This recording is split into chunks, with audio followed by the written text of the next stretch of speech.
Aussi de retrouver sa place avec la vie, la nature et le monde qui nous entoure. Elle est engagée dans la sensibilisation au climat, à la biodiversité, aux limites planétaires et elle relie tout ça tout le temps avec le vivant, avec la biodiversité. D'ailleurs, peut-être que certains d'entre vous ont déjà participé à ces ateliers d'intelligence collective comme la fresque du climat ou la fresque de l'alimentation. Ouais. Et également, ce soir, nous avons Philippe Palani, qui est docteur en géographie, ingénieur en météorologie et climat et responsable de la division recherche et développement à Météo France Antilles-Guyane. Sur la question du climat et des ressources en eau, je crois qu'il y a pas mal de choses à nous apprendre aussi.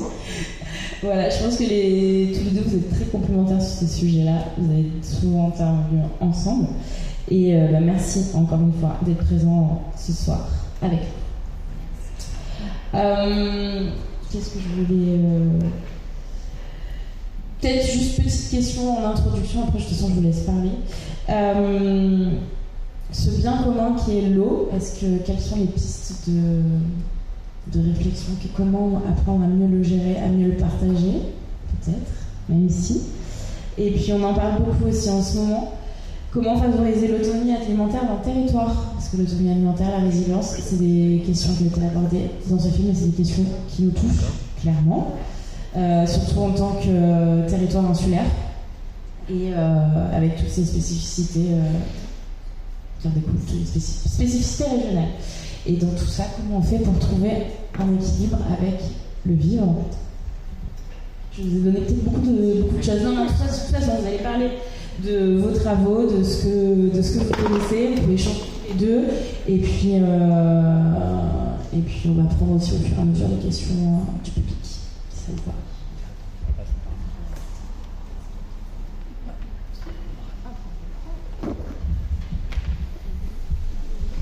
Bonsoir à tous. Je n'ai pas regardé le film avant, donc je l'ai découvert en même temps que vous, plus pour les questions de gestion du temps que de volonté vraiment. Mais effectivement, c'est bon. C'est des expériences que j'étais en Dordogne cet été, et on se rend compte que toutes les histoires humaines viennent croiser la question du changement climatique où qu'on soit. Et je trouve que l'exemple là est assez intéressant, et puis même ça m'a rappelé des questions de jeunes météorologues sur la découverte des gelées nocturnes. Ça me rappelle l'École nationale de la météorologie. Donc voilà, donc les sujets sont présents et en fait chacun vient enrichir le quotidien des territoires. Alors moi ce que je voulais juste traduire aujourd'hui, c'était d'abord vous dire ce qu'on fait en fait au niveau climat et météo. Qu'est-ce qu'il y a comme recherche pour répondre à ces enjeux, et puis comment justement ces histoires humaines qui sont décrites avec cette inquiétude du changement, comment on peut accompagner par la science ces sujets-là.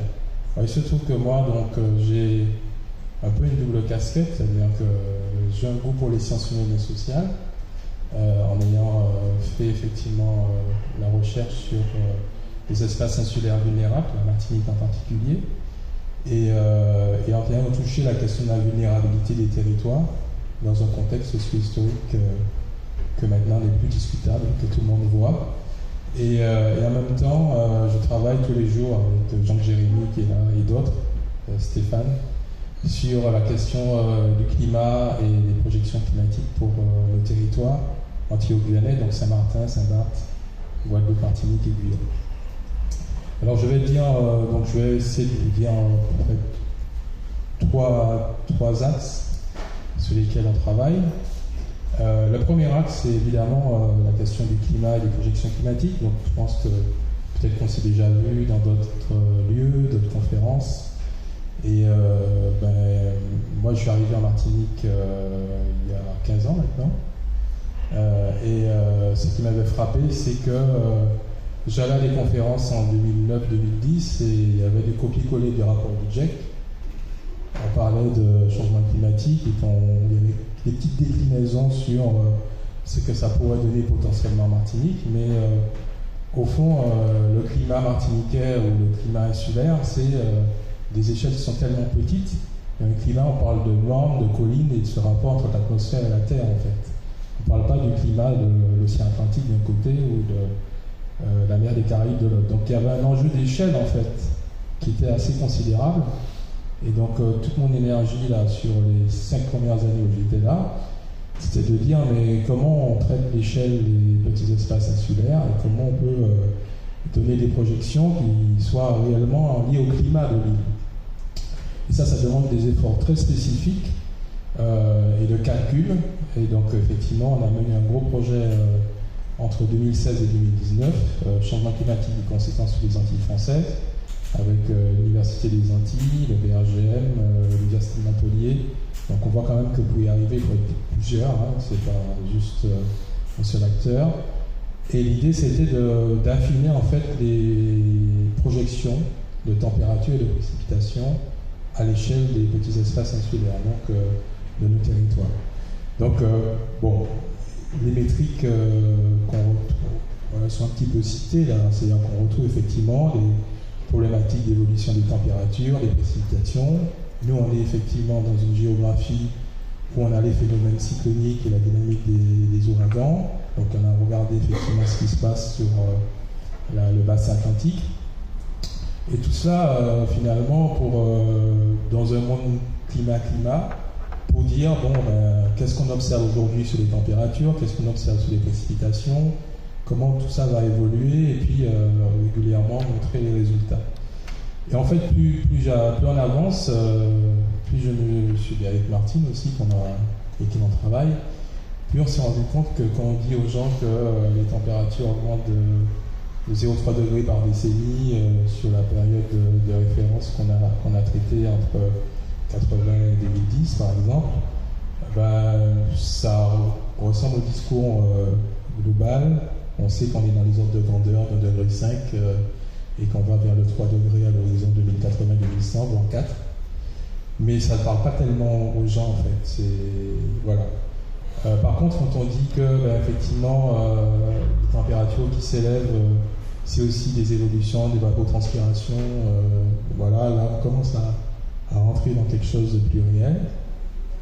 Quand on parle des précipitations, là vous avez vu l'eau claque, tout de suite ça commence à parler. Quand on dit que effectivement on voit des baisses de précipitations en moyenne de 15% dans les prochaines années, ça commence à parler. Mais en fait, on peut se faire piéger par la moyenne, c'est-à-dire que la question, c'est pas la moyenne en fait. Et même moi, avec Jérémy, on évolue dans notre discours.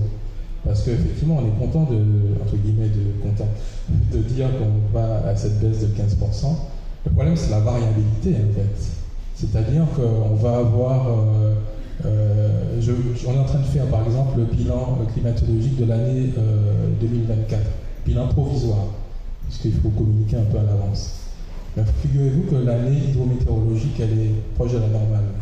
Ça vous choque ou pas?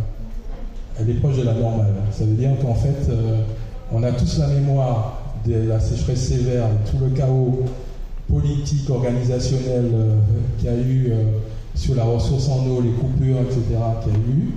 Et finalement, entre mai, juin et juillet, il y a eu des événements qui se sont succédés et on a retrouvé des quantités d'eau qui font qu'on est dans des années climatologiques normales. Donc vous voyez, il y a un effet entre la moyenne et la variabilité qui est vraiment l'enjeu. L'enjeu, en fait, alors je voulais vous dire qu'en ce moment même, depuis hier, il y a les assises de l'eau et de l'assainissement qui se tiennent un petit peu sur plusieurs sites, donc à l'initiative de l'OFB, des ministères. Donc ça concerne plusieurs pays d'outre-mer.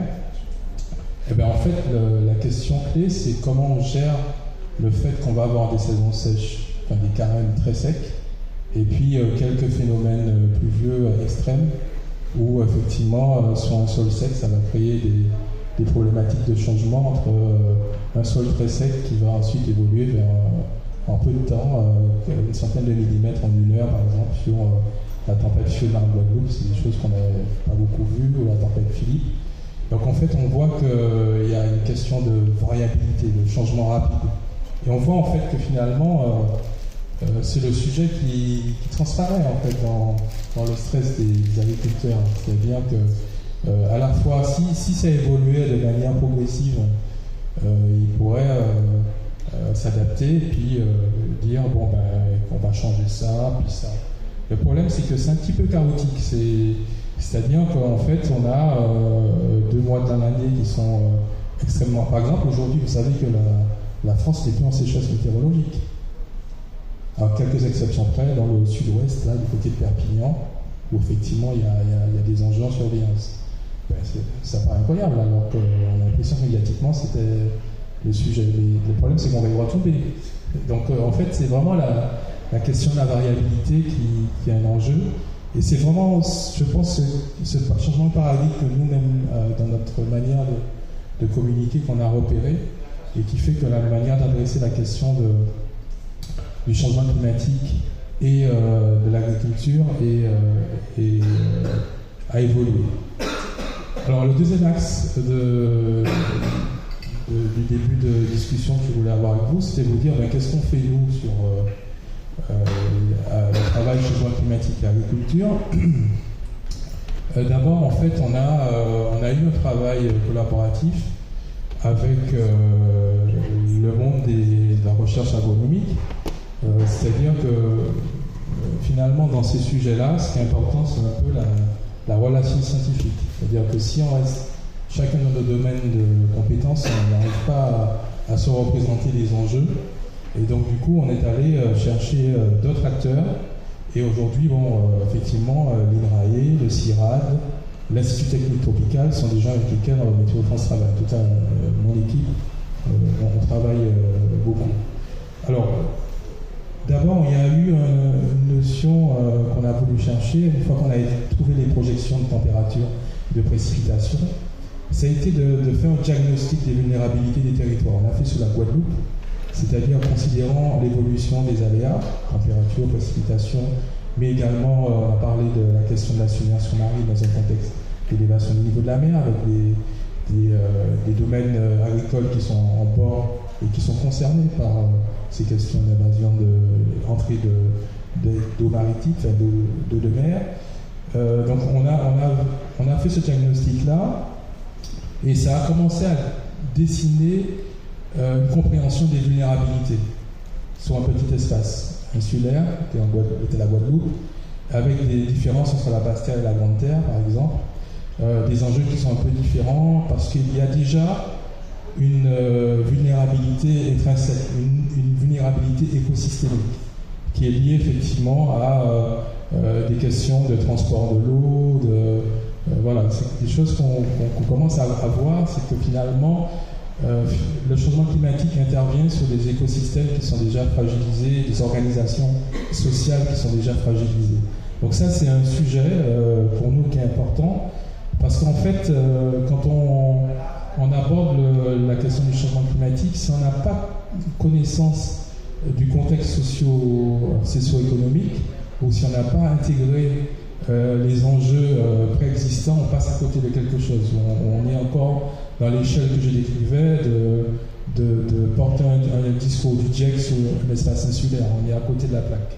Donc on essaie d'être dans le match. Voilà. Ça, c'est un premier travail. Je peux rentrer dans les détails de vos questions. C'est juste de macro pour l'instant. Ensuite, finalement, on a un travail sur une montée en compétences. C'est-à-dire que nous, on est plutôt avec Jérémy dans le monde du climat. Alors moi, quand j'étais jeune et je voulais faire de la météo, je pensais pas que je passais 100% de mon temps sur un ordinateur, en fait.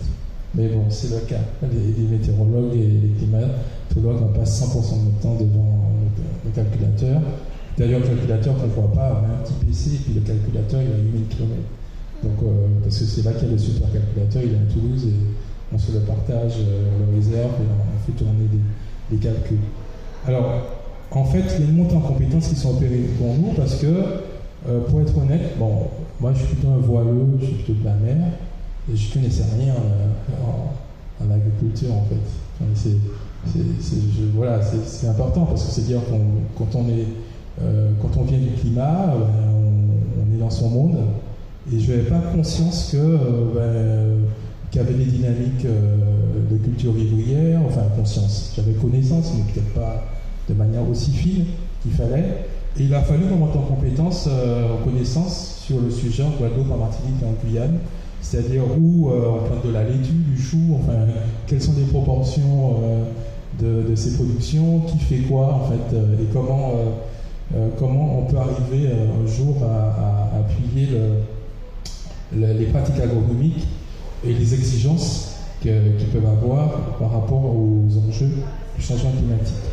Donc en fait, il a fallu qu'on comprenne, qu'on apprenne en fait cette notion de rendement, qui est en pleine évolution aussi. Le rendement d'hier n'est pas le rendement de demain. Il peut être revu à la baisse et équilibré. La question des protections, enfin des mesures de protection qui sont faites au niveau des cultures.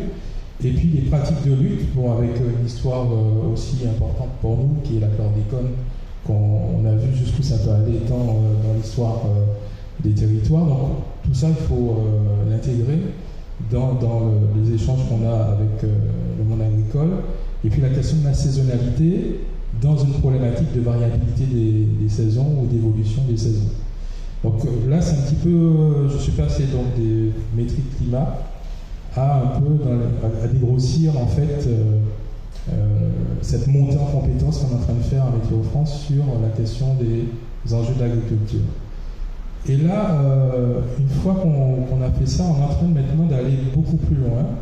C'est-à-dire que, en fait, l'idée c'est qu'on croise nos pratiques. Pour faire de la projection climatique, on apprend du passé et puis on fait tourner nos modèles climatiques, on essaie de les recaler par rapport au passé. C'est-à-dire, est-ce que notre modèle climatique représente bien le passé? S'il représente bien le passé, on peut lui faire un degré de confiance pour se projeter dans le futur. Et cette méthode-là, c'est exactement ce qu'on est en train de faire avec le monde agricole, c'est-à-dire qu'on est en train d'apprendre des relations entre les variables climatiques et, par exemple, la dynamique des bioagresseurs. Autre sujet qui est un peu qui transparaît, c'est la question des pucerons, enfin des pyrales, enfin toutes ces bestioles qui viennent effectivement modifier et avec lesquelles le monde agricole doit lutter. Donc ça, c'est vraiment pas au départ nos connaissances, mais en fait, on est complètement en train de rentrer dans le sujet de l'évolution des bioagresseurs dans un climat changeant. Et même on va plus loin, on va dans la question de la coévolution, on échange avec Jérémy là-dessus, c'est-à-dire que les bioagresseurs évoluent entre eux et ça va pas être linéaire, c'est-à-dire c'est pas un petit train, on en attend aujourd'hui, tant demain, il y en aura aussi de nouveaux demain qui vont aussi lutter dans un climat changeant. Donc en fait on a cette question du climat et des bioagresseurs qui est un des enjeux, c'est-à-dire que quand on dit dans un discours politique qu'on veut augmenter la production endogène, voilà, on a vu toutes les limites que ça peut avoir, mais il y a aussi une autre chose, c'est que si on n'intègre pas le changement climatique là-dedans, on peut faire de fausses promesses. Parce qu'il y aura probablement des évolutions au niveau des bioagresseurs, des choix variétaux à faire, des lieux où on plantait avant et on ne pourra plus avoir le même rendement. Donc on peut dire qu'il y a une notion de temporalité, de géographie, de choix d'espèces variétales à faire. Et ça montre toute la complexité en fait et toute la difficulté en fait au niveau psychosocial que peuvent avoir les agriculteurs sur un espace continental. Et ce sont les mêmes enjeux qu'on peut avoir sur un espace insulaire ou sur un espace littoral guyanais. C'est-à-dire qu'en fait, on a effectivement à arriver à relier des projections par rapport à l'existant, sachant que le monde agricole a quand même bien montré qu'il n'y a pas que le changement climatique qui leur pose difficulté, il y a aussi d'autres éléments qui rentrent, la gouvernance, les choix, la planification, cette manière de faire relation ou faire compétition, le modèle économique hyper libéral ou pas, la question des macro macro-ferme versus... voilà, il y a énormément d'autres choix qui viennent rendre en fait la question de la vie des agriculteurs importante demain.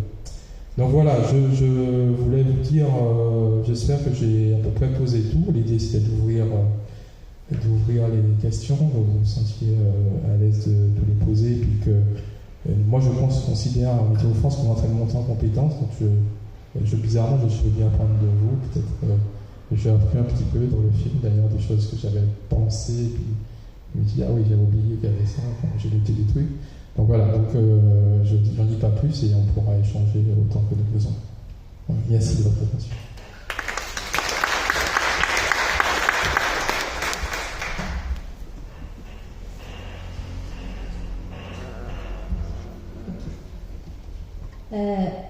Bonsoir tout le monde. Très heureuse d'être là. Merci de l'invitation. Vraiment super sympa. Merci. Je ne connaissais pas le film, je ne l'ai pas visionné non plus. Donc j'ai découvert avec vous.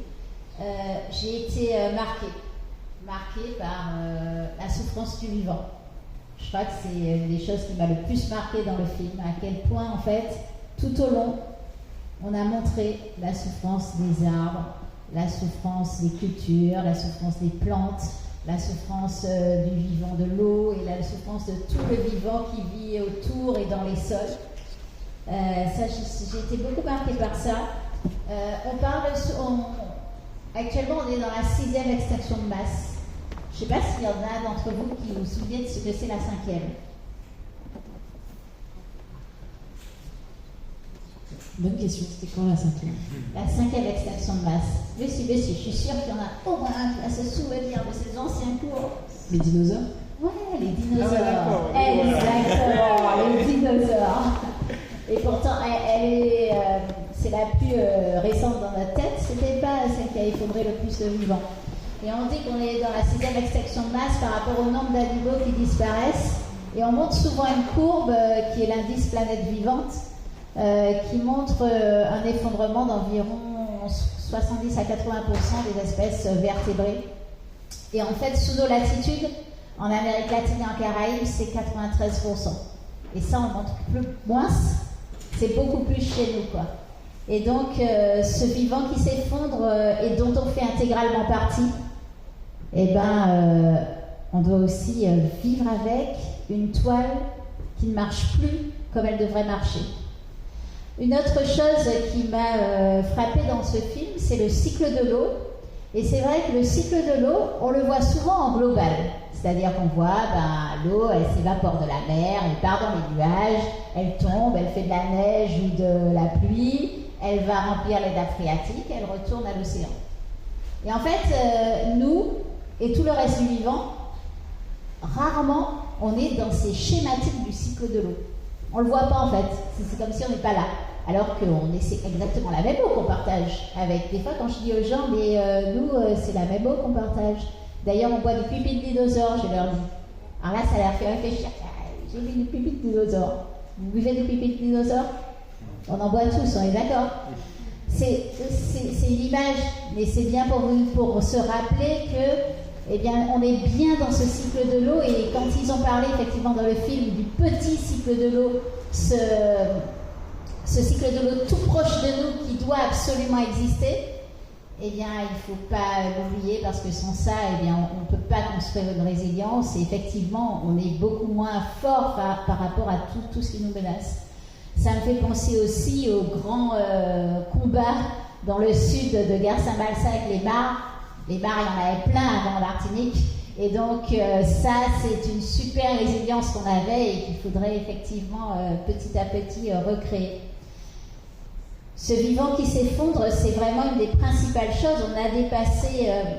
les scientifiques, ils ont cerné 9 limites planétaires. Sur les 9 limites planétaires, on en a déjà dépassé 7.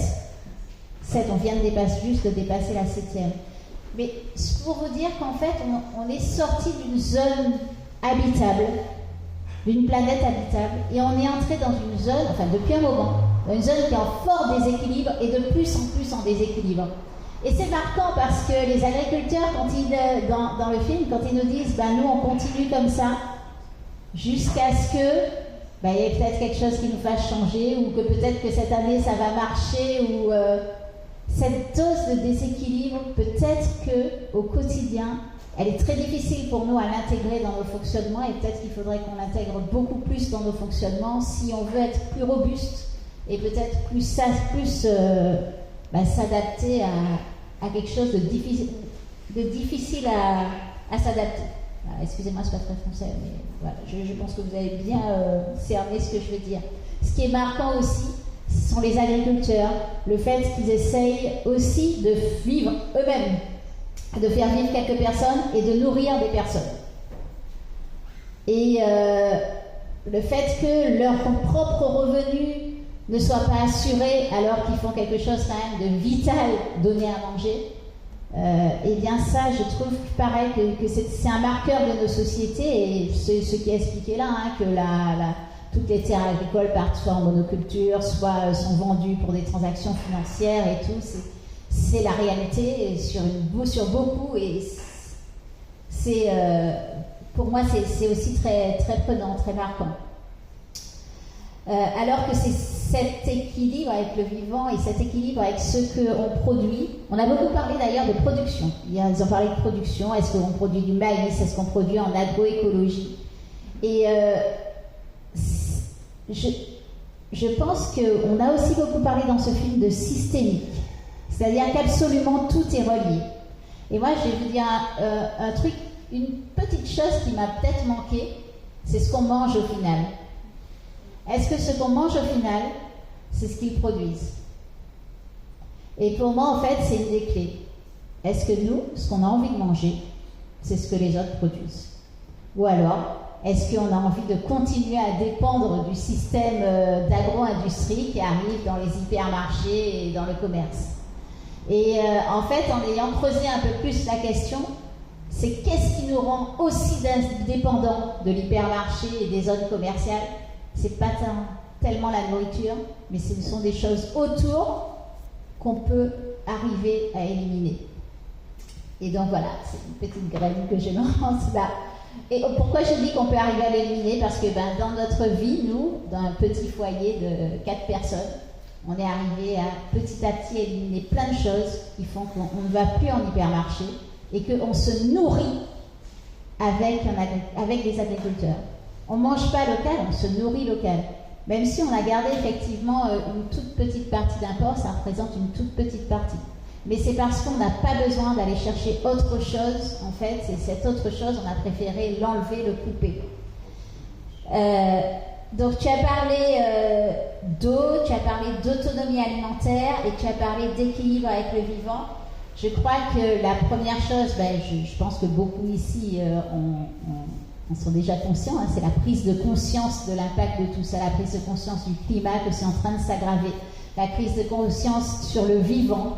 Le vivant, la première cause, comme ça a été dit dans le film, c'est la modification des comment on dit ça? La perte des habitats, merci beaucoup. La deuxième cause, c'est la surexploitation.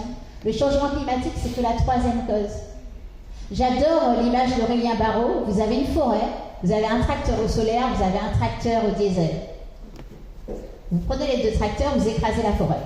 Dans un des deux cas, vous allez dépenser un peu moins de carbone. Dans les deux cas, vous avez écrasé la forêt.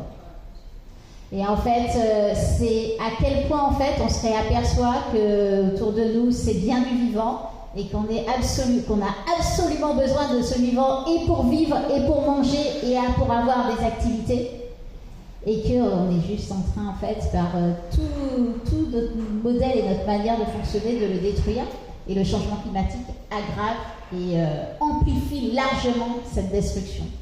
Donc comment est-ce qu'on garde une résistance avec ça? Et je trouve que c'est quand même porteur d'espoir parce que les initiatives comme celle-là, il y en a plein chez nous. Et vous en êtes une qui est absolument géniale et il y en a d'autres. Et s'il y avait ça par quartier, s'il y avait des systèmes de mares par quartier avec des systèmes de filtration d'eau, enfin si on organisait quelque chose de plus robuste en vision intégrée et plus courte, eh bien, on augmentera encore cette résilience. Donc il faut donner énormément de force aux associations qui font ce que vous faites et aux agriculteurs qui nous nourrissent. Voilà, merci. Merci beaucoup.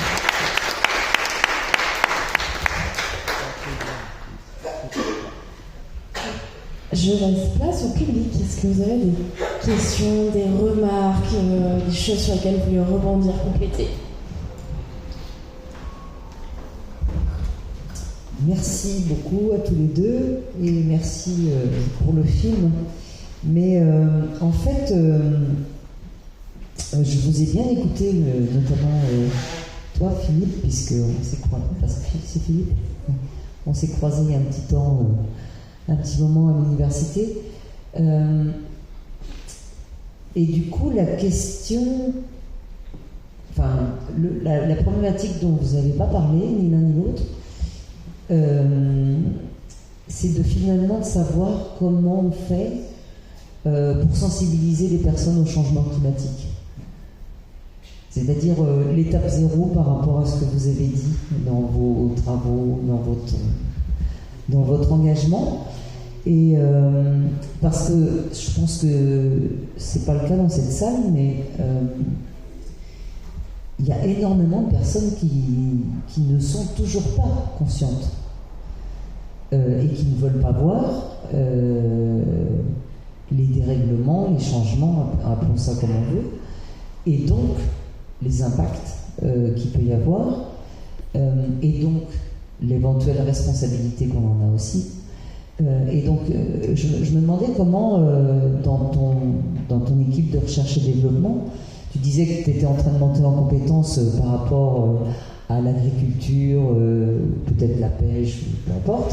Mais cette question-là, et donc ce qu'on fait nous au niveau de l'association, c'est la même chose.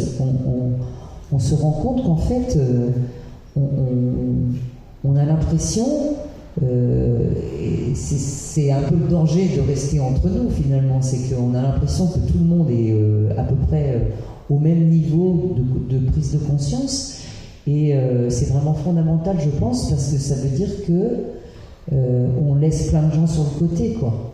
Si on part du principe que tout le monde est sur la même longueur d'onde par rapport à ça. Et donc voilà, c'était vraiment la première question que je voulais vous poser. Puis du coup, c'est vrai que je me disais que le film, il était quand même aussi très pédagogique par rapport à ça. Et vous voyez, nous, par exemple, donc je suis de l'association Zéro Déchet Martinique, on a créé des cartes pour faire réfléchir les personnes au circuit des déchets. Et on a sur ces cartes, en fait, on a uniquement utilisé des prises de vue de la Martinique. Parce que c'est un outil qui existait, qu'on pouvait acheter et commander, qui venait d'ailleurs.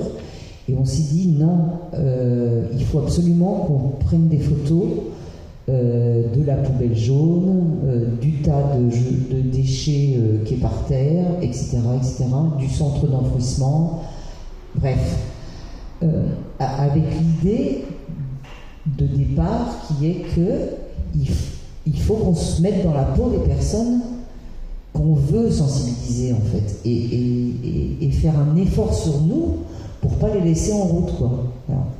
Donc, et c'est vrai que ce type de film, je me posais la question, tu vois, si vous avez les moyens, par exemple, de montrer l'érosion du prêcheur, comme dire, on a la possibilité d'aller le voir, mais bon, et vraiment pour marquer, sans tomber non plus dans le complètement glauque, parce que c'est vraiment un enjeu fondamental, quoi, je pense, pour espérer convaincre vers des solutions alternatives, en fait. Juste, madame de partir, juste prend une deuxième remarque avant de répondre. Merci. Oui, merci bien. Bonsoir à tous et à toutes. Juste une remarque pour madame déjà. Moi, j'enseigne en lycée et aussi à l'INSA pour des ingénieurs humanistes. la question du changement climatique, on la voit en seconde, on la voit en terminale. Il y a une forme de conscientisation, alors, ça peut paraître très peu, mais c'est important. Les élèves sont très tôt informés, et quand ils arrivent en seconde, ils ont vu ça au collège, et même déjà un peu à l'école primaire, la question du tri, plus on remonte, voilà, ce sont des questions qui ne sont plus, voilà, elles sont vraiment là, il y a une prise de conscience. Il y a une chose qu'on doit dire, je suis professeur d'histoire et de géographie, les révolutions industrielles, 19e, fin 19e, qui ont promis du progrès technique et scientifique, qui amènent ça, amènent à la fois du progrès et du malheur. Ça, il faut le dire. On en est là aujourd'hui. Les gens ont retenu le mot progrès, le mot modernité. Je ne vais pas m'étaler, j'ai pas beaucoup de temps, mais dans nos campagnes martiniquaises, moi j'ai un grand-père qui est un agriculteur, un ouvrier agricole. On faisait quoi, par exemple?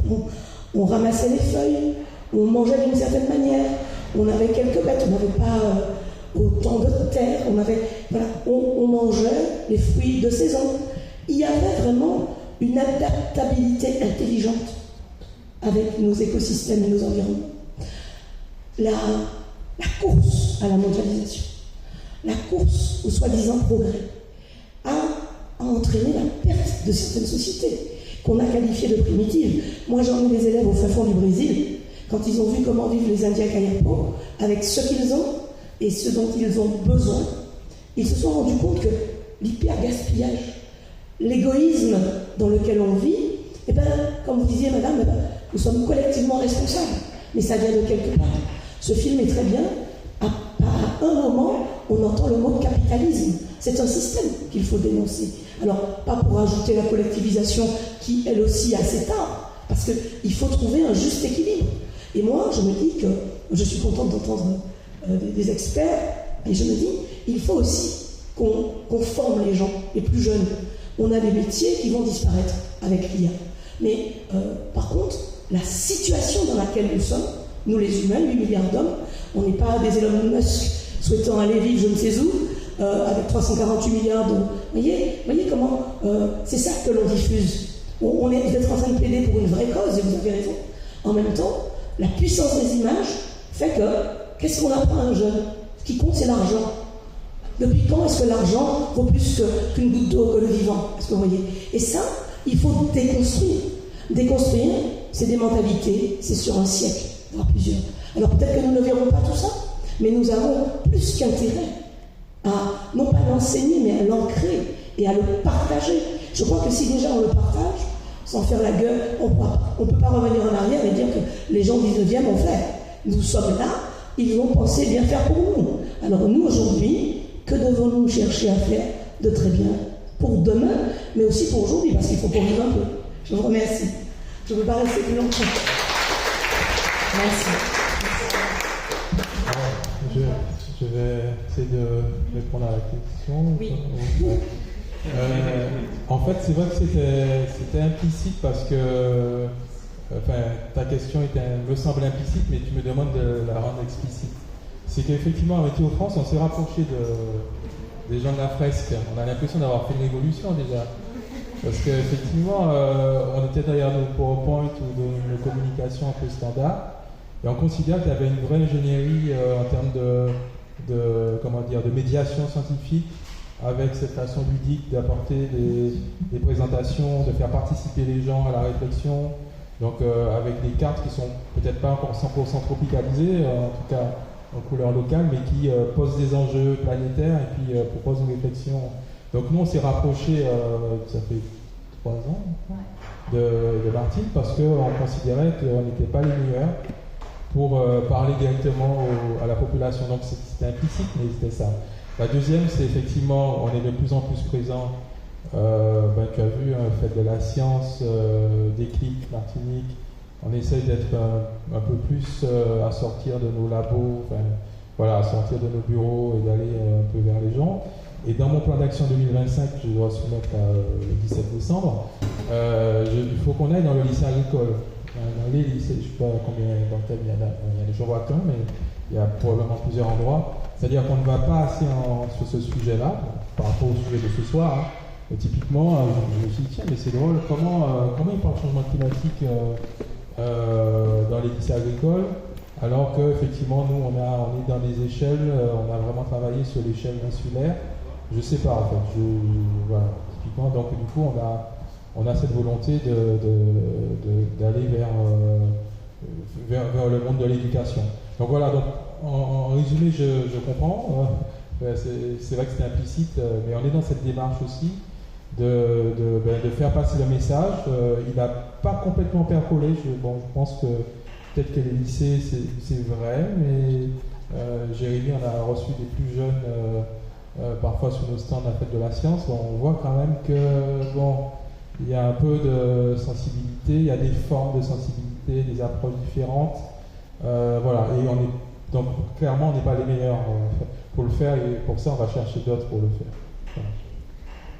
Je vais compléter, merci. Alors nous effectivement on agit avec un outil de sensibilisation, notamment la fresque du climat, qui permet, c'est un atelier d'intelligence collective qui permet de comprendre ce que c'est que le changement climatique. C'est très volontaire si on n'a pas changé les cartes, parce que le climat c'est quelque chose de planétaire.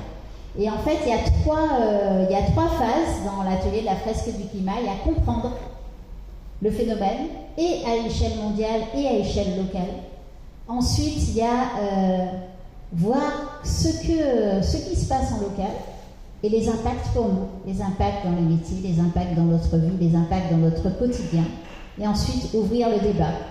Ce sur quoi nous on est très attentifs dans l'ouverture de débat, c'est on n'emmène pas de solution toute faite, donc on ne propose aucune solution, c'est les personnes en fait qui proposent des solutions. Par contre, on leur fait réfléchir à un axe un peu différent de ce qu'ils ont l'habitude comme réflexion au quotidien. C'est-à-dire qu'on leur demande en fait de se mettre en position comme le monsieur en rupture d'eau qui se demandait comment est-ce qu'il allait faire. On leur fait faire une réflexion sous contrainte.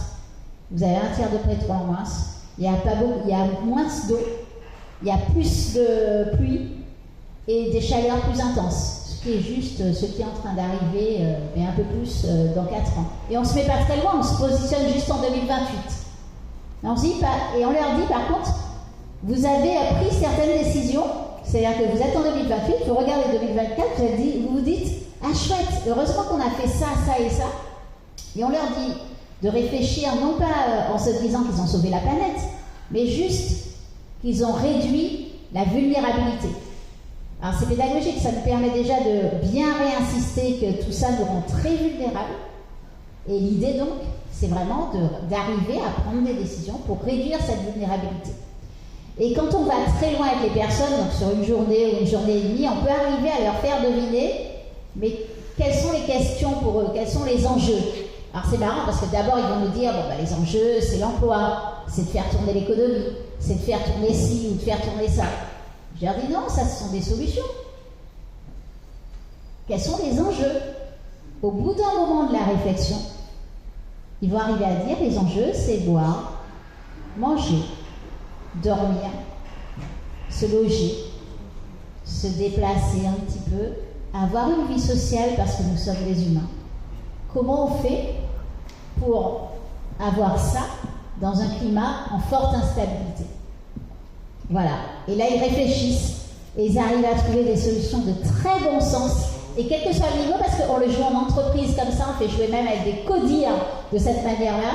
Donc vraiment, c'est aller sur l'essentiel, revenir à l'essentiel, revenir à ce que c'est un besoin.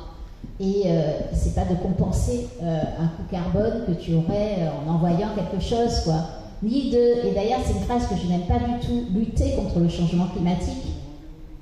J'arrive pas à me représenter, excuse-moi, on est entre nous ce soir, je vais le dire. Lutter contre le changement climatique, lutter contre la perte de la biodiversité. Non, en fait, on peut lutter contre les actions qui déclenchent le changement climatique. On peut améliorer notre adaptabilité, on peut améliorer les espèces, le vivant, on peut apprendre à le respecter. Mais je pense qu'il faut arrêter d'avoir un phrasé guerrier par rapport à tout ça. Et je pense que c'est ce qu'il disait aussi à la fin, à un moment donné. Voilà, faut arrêter de se battre. Mais pas de se battre, enfin, c'est pas arrêter de se battre en fait. Non, mais c'est pas ça le mot. C'est-à-dire qu'il faut aller avec, il faut arrêter, il faut baisser un peu sa garde et apprendre à arrêter de lutter et de faire avec, de vivre avec. Il y a des choses où on doit apprendre à vivre avec et c'est hyper important, et en se remémorant ce qu'est notre besoin, quoi, ce qu'est notre chose en profondeur, notre besoin en profondeur. Boire, manger, dormir, etc. Voilà. Et c'est en faisant ce genre de choses donc, qu'on essaie. Mais on a un peu de mal à sensibiliser les élus, hein, donc si vous pouvez nous aider dans la salle, ce serait chouette. Je prends une prochaine question. Merci.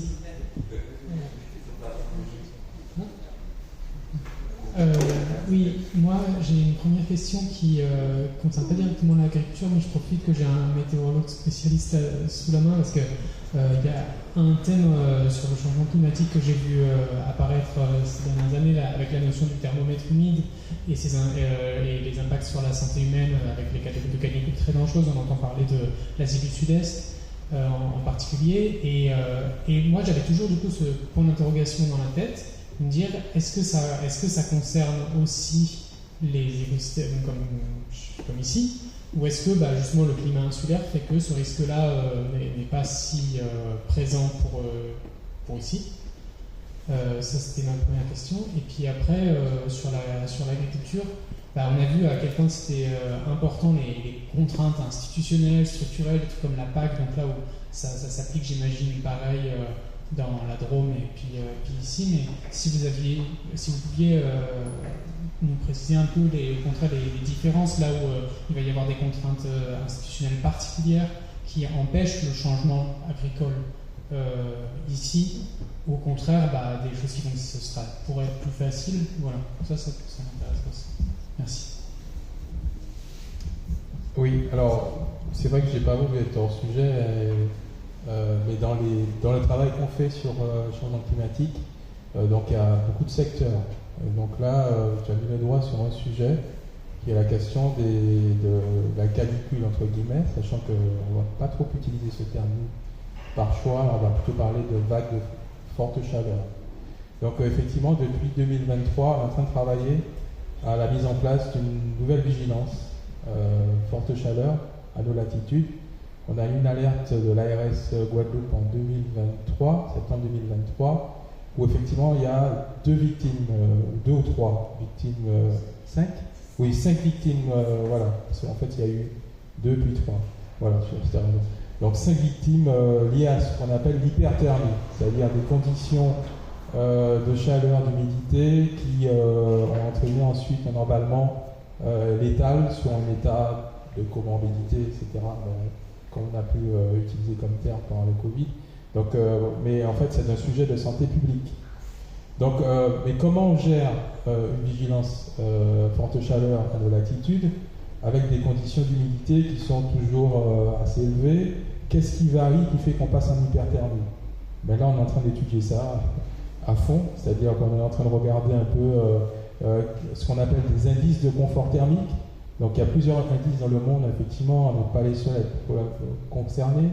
Donc il y a les heat index, donc des manières d'appréhender en fait le lien entre les humidités, les températures, etc. Donc l'humidex, le heat index, les températures apparentes.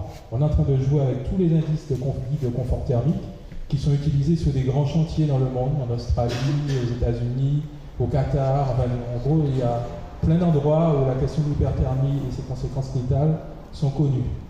Et donc, voilà, on est en conclave là avec nos collègues de l'océan Indien et on travaille actuellement à construire pour 2026 la mise en place d'une vigilance forte chaleur aux Antilles-Guyane. Voilà. Alors, on pourra vous en dire plus.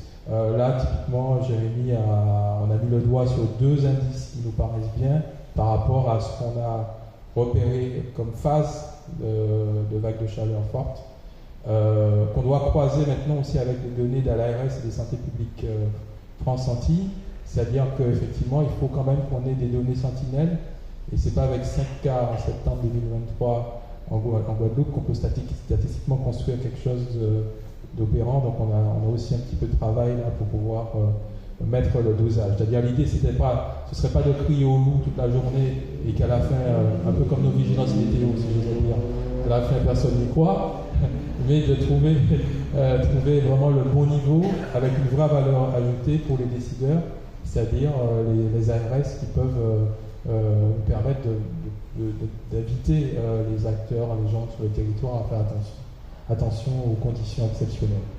Alors voilà, donc je ne vais pas dire plus, mais c'est un des sujets sur lesquels on travaille actuellement. L'autre sujet dont tu as parlé, c'est la question de qu'est-ce qui ferait la différence dans une stratégie d'adaptation, de développement entre la Drôme et nous. Je pense que le sujet il était posé par les politiques. C'est la question de la surface qu'on consacre, mais en manière indirecte, c'est aussi la question la surface pour faire quoi, et quel type d'agriculture. Donc en fait, voilà, je pense qu'il y a une certaine sujet. En fait, il y a des énoncés. On dit 20%, 80% d'importation, on veut augmenter la part. Mais après, sur quel foncier on fait ça? Voilà. Et avec quel type d'agriculture? C'est là qu'effectivement toutes les expériences associatives, toutes les réflexions en cours doivent permettre de nourrir en fait les meilleurs choix. Moi, je ne suis pas tellement éclairé là-dessus, alors je pense que s'il y a des sujets différents, c'est sur le foncier et les stratégies en fait. Et puis après, aujourd'hui, on a cette espèce de poids de la monoculture. C'est un sujet très politique, banane-canne. À un moment donné, on voit qu'avec l'évolution du financement POSEI, il va y avoir un changement pour essayer d'aller vers le développement de la culture vivrière. Ça, c'est un enjeu stratégique. Comment on opère ce changement-là au-delà de la redistribution financière?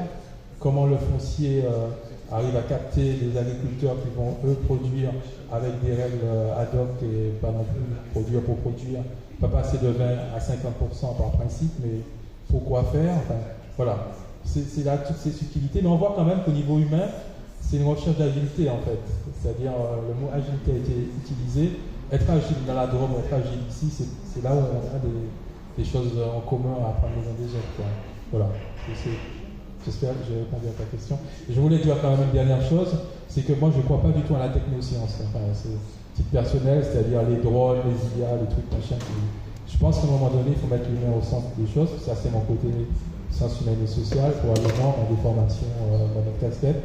Et je pense que c'est vraiment par le mélange, justement, je ne suis pas fermé à la technologie, mais elle ne peut pas être au cœur, parce qu'elle va créer un progressisme qui est le modèle qu'on est en train de condamner aujourd'hui.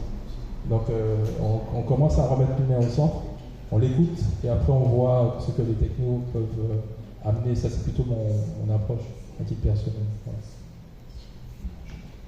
Je voudrais rajouter une petite chose qui est par rapport aux deux questions. La première, c'est que je pense qu'il faut sortir du déni et je pense qu'il faut arrêter le discours climato-rassuriste où l'âge des choses, on va toujours s'adapter. Je pense que les choses sont graves. Le dérèglement climatique, maintenant, les changements climatiques, on en meurt. Que ce soit la sécheresse, que ce soit les intempéries. La sécheresse, on en meurt. On peut en mourir tout de suite, comme par exemple les pèlerins. On a tout ça en tête, je crois, pendant les grandes vacances. Ou on peut en mourir de manière beaucoup plus lente, avec beaucoup plus de souffrance, comme ce qui se passe sur toutes nos latitudes, là, sur toutes ces latitudes avec ce que tu viens de dire, la chaleur humide, où en fait on voit que les personnes qui forcent le corps, qui font des efforts, ont des problématiques rénales. Ça commence par des insuffisances rénales, et puis au fur et à mesure ça se transforme et ça va jusqu'à la dialyse. Donc vraiment, c'est une souffrance très très forte, c'est un impact sur la santé très très fort, qui touche absolument toute la population, et pas seulement les personnes les plus vulnérables, mais même si certains sont beaucoup plus mis en danger de ça. Donc effectivement, je pense qu'une des choses aussi pour que plus de personnes soient au courant, c'est qu'on emploie des mots vrais, qu'on n'ait pas peur de dire vraiment les choses, de dire vraiment les risques. Voilà, le risque, c'est que, on a vu les inondations à Valence, elles ont tué. Le cyclone en Floride, il a tué. Quand on dit la théorie du boxeur, la Floride, elle a bien vécu ça avec Hélène et Milton. Cuba a bien vécu ça avec Raphaël et Oscar. Et les deux tremblements de terre derrière, plus 2 ondes derrière. Mais je trouverais d'ailleurs intéressant de regarder comment Cuba s'en sort, parce que Cuba a une robustesse en lui, sous contrainte. Donc je serais curieuse de savoir comment effectivement, malgré ces 6 coups à répétition qu'ils ont subis en moins de mois, comment est-ce qu'ils ont fait redémarrer, et comparer par exemple comment la Floride a fait redémarrer à coup d'énormément de pétrole pour pouvoir remettre en axe, remettre en chose tous les éléments, et pour quelle robustesse dans l'avenir. Merci. On prend une dernière question. Si quelqu'un en a une. C'est dur de passer après ça. Moi, j'ai une question. J'ai vu qu'il y avait une vague de froid là, qui était en train de descendre sur Cuba, justement. Est-ce que cette vague de froid peut arriver déjà jusqu'aux petites Antilles? Et est-ce que c'est déjà arrivé? Enfin, c'est une question, est-ce que c'est déjà arrivé? Et est-ce que...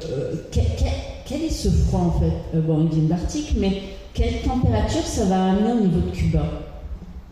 Alors, moi, j'avoue que il y a la météo et le climat. Donc, ce soir, j'étais là pour le climat. Donc, la météo, c'est l'événement qui est en train de se passer ponctuellement. Je peux pas te répondre vraiment par rapport à ce qui est en train de se passer là. Ce que je peux dire simplement, c'est que à nos latitudes, c'est déjà arrivé qu'il y ait, à la saison là, qu'on est en train de vivre, qu'on ait des températures minimales un peu plus fraîches. Donc ça, effectivement, les températures minimales, on les atteint là entre plutôt janvier, février que décembre. Donc c'est maintenant qu'on va atteindre ces températures-là. Comment on les atteint? C'est souvent par ciel clair, c'est-à-dire qu'on n'a plus toute cette dynamique de perturbations qui viennent de l'Atlantique. Et finalement, on a des assèchements, c'est-à-dire de l'air d'altitude plus frais qui vient de l'altitude nord, qui vient donc du continent américain et qui descend jusqu'à nous. Alors effectivement, on ne va pas non plus rentrer dans des températures négatives, etc. Mais on va effectivement s'approcher des 18 degrés. On peut, l'altitude, arriver à 10-12 degrés en minimal au bord de Rouge, à Font-Saint-Denis, etc. Donc c'est pas, enfin, je ne vais pas qualifier exactement ce qu'il y a à Cuba là, parce que je ne vais pas regarder, mais par contre, c'est pas exceptionnel qu'on ait à cette période-là des températures fraîches, en tout cas en matinée. Après, est-ce que c'est quelque chose qui va se reproduire? C'est pas quelque chose qu'on a travaillé. Alors moi, j'entends souvent cette question du froid, des climato-sceptiques, pour aller droit au but, pour qui essaie de me dire, mais puisqu'il fait très froid, ça veut dire qu'il n'y a pas de changement climatique. Voilà, c'est ça. Donc moi, c'est pour ça que j'ai tendance, j'avais introduit tout à l'heure en parlant de la variabilité, c'est-à-dire que la question, c'est pas le réchauffement, d'ailleurs c'est un mot que je n'aime pas trop personnellement, c'est le changement, et ça veut dire qu'il y a une forte variabilité, il y a la machine chaotique, le chaos reprend sa place. Et il y a une chose que vous disent jamais les prévisionnistes, c'est qu'il y a des fois, en fait, des modèles ne donnent pas de prévisibilité. Ça veut dire que si vous allez voir la dame qui vend les cacahuètes à côté, elle a une chance sur deux comme vous. Et c'est parce que la nature de l'atmosphère est chaotique. Il peut arriver que vous lancez vos modèles, puis il y en a 50 qui vont vous donner un scénario, 50 qui vont vous donner un autre. Et ça arrive. Mais sauf que le prévisionniste fait des choix, alors il dit qu'il est expert, voilà, donc c'est bon, ça a marché. Mais c'est une chance sur deux. Donc effectivement, en fait, dans un monde de climat qui change, on a un peu le chaos qui reprend sa place, et puis il y a un désordre qui vient, qu'on va être pris de vitesse par des phénomènes qu'on essaie d'appréhender, mais qui ne sont pas du tout linéaires. C'est-à-dire que parfois on va être dépassé par les extrêmes. Donc c'est une partie des sujets sur lesquels on travaille. Les 2 derniers jours, j'ai subi, entre guillemets, un audit à Flore. Elle m'a dit, mais comment vous, en tant que prévisionniste, dans vos métiers, vous allez même vivre le changement climatique? Il y a même un petit silence gêné, parce qu'on n'a pas complètement commencé à réfléchir à ça. Nous, on a réfléchi à ça depuis 3 ans, parce que, par exemple, on n'arrête pas de faire des rapports de calamité agricole. On en fait beaucoup plus. On a augmenté quasiment de 40% le nombre de rapports qu'on fait depuis 5 ans. Donc ça veut dire que nous, si on a 2 techniciens pour faire un travail, on va être un peu juste. Voilà. Donc on commence à avoir ces enjeux-là, ça montre que c'est pas non linéaire, c'est pas linéaire, pardon, et que ça peut arriver de manière un peu accélérée. Voilà. je vais rajouter du coup, comme tout à l'heure. Moi, j'aime bien dire les changements climatiques. Comme ça, en fait, ça montre bien les déséquilibres, les changements, il y en a plusieurs. Et du coup, j'ai perdu ce que je voulais dire. Avec du froid et tout. Ouais, ce que je voulais dire, c'est qu'en fait, on voit plusieurs choses. On voit que les choses sont en train de s'accélérer et que les scientifiques en sont surpris et ils l'indiquent, ils le marquent. Notamment, la température des océans s'est affolée depuis mars 2023, sans discontinuer jusqu'à très récemment et encore maintenant pour l'océan Atlantique. Et il n'y a pas d'explication très très claire et posée. Il y a bien sûr, on avance, les scientifiques avancent des choses, mais ils avancent surtout la surprise à laquelle ça s'est... ils sont confrontés, la vitesse à laquelle ça s'est passé. Et donc, où effectivement, c'était pas anticipé de cette manière-là. La deuxième chose que je voulais dire, c'est quand tu dis les prévisionnistes, ils avancent quelque chose et c'est peut-être 50% à gauche, 50% à droite. Les politiques, ils prennent des décisions avec tout ça et en mettant leurs 50% à eux aussi, on le voit, en se disant non mais ça c'est peut-être pas possible, je vais quand même pas arrêter pour tout ça, non mais ça va jamais arriver.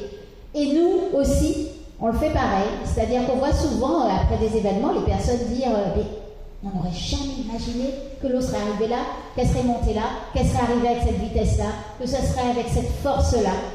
Et donc, on est tous, par contre, décisionnaires et on a tous, je crois, quelque chose à réfléchir aussi à chacun, en fait. Quand il y a des vigilances maintenant, je dis souvent ça, quand il y a une vigilance orange, est-ce qu'on prend sa voiture?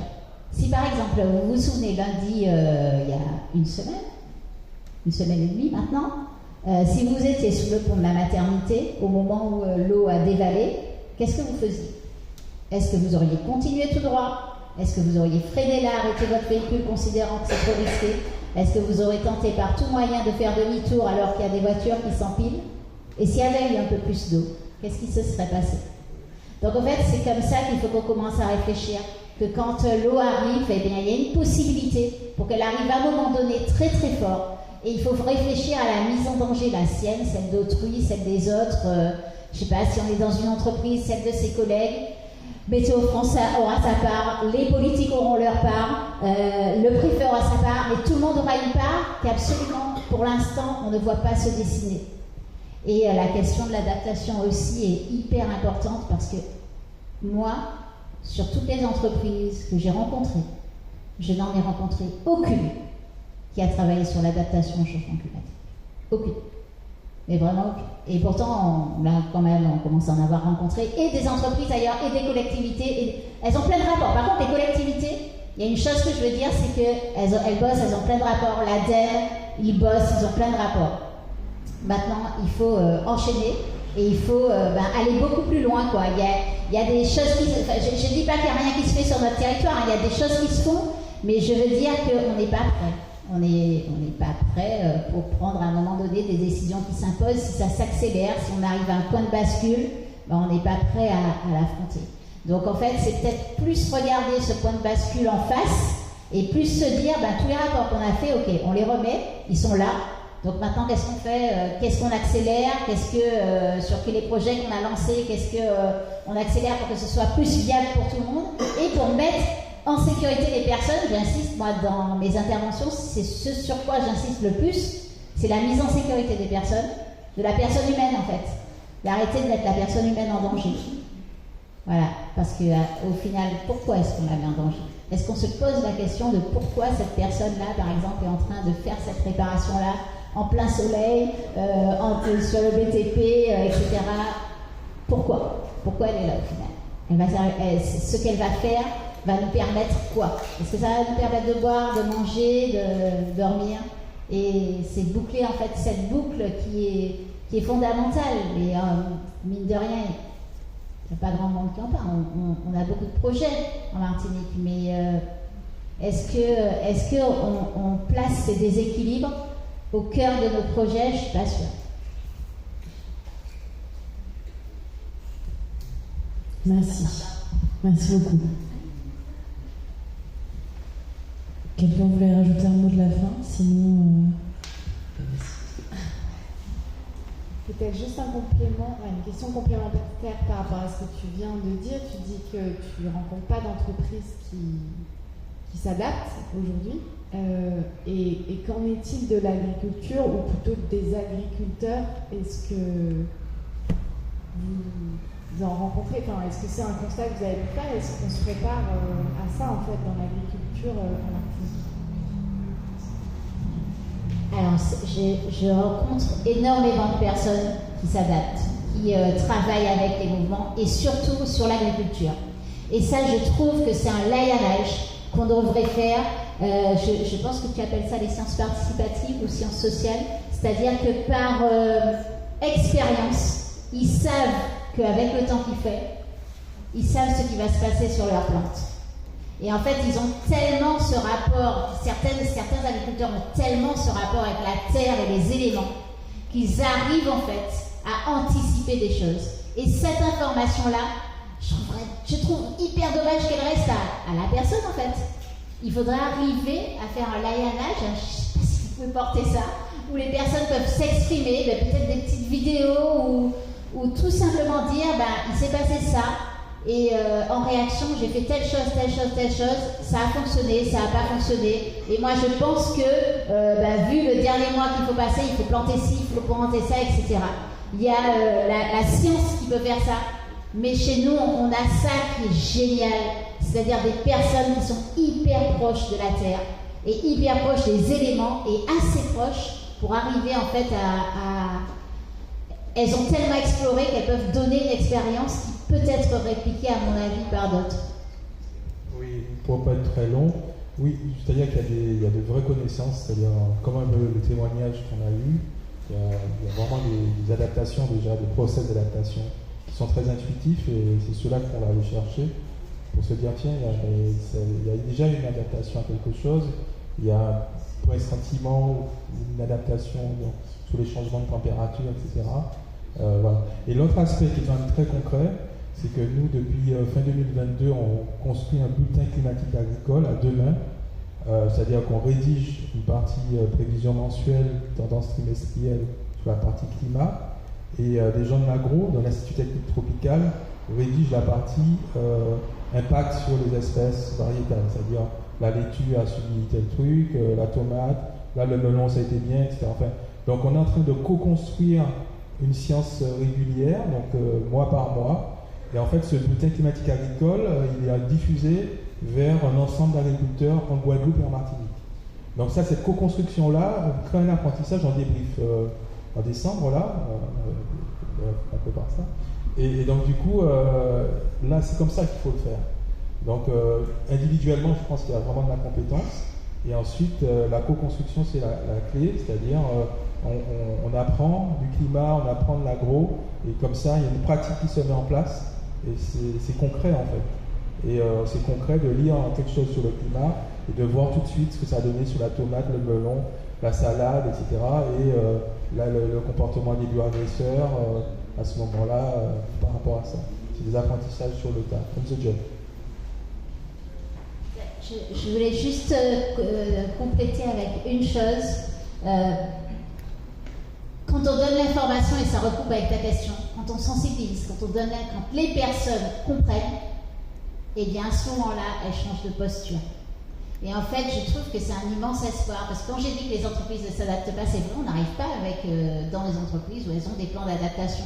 Par contre, quand elles ont compris, les personnes à l'intérieur veulent s'emparer un peu plus du sujet, et je trouve que ça c'est vraiment, je sais pas, pour moi c'est porteur d'espoir, parce que quand même on a beaucoup un tissu d'énormes petites entreprises en Martinique, d'énormes petites associations, et je pense qu'ensemble, vraiment, et avec je le redis, avec ce qui se fait déjà sur notre territoire, et comme la dame l'a dit, elle a dit un truc hyper important, il n'y a pas si longtemps que ça, on savait faire chez nous, on savait manger ce qui pousse.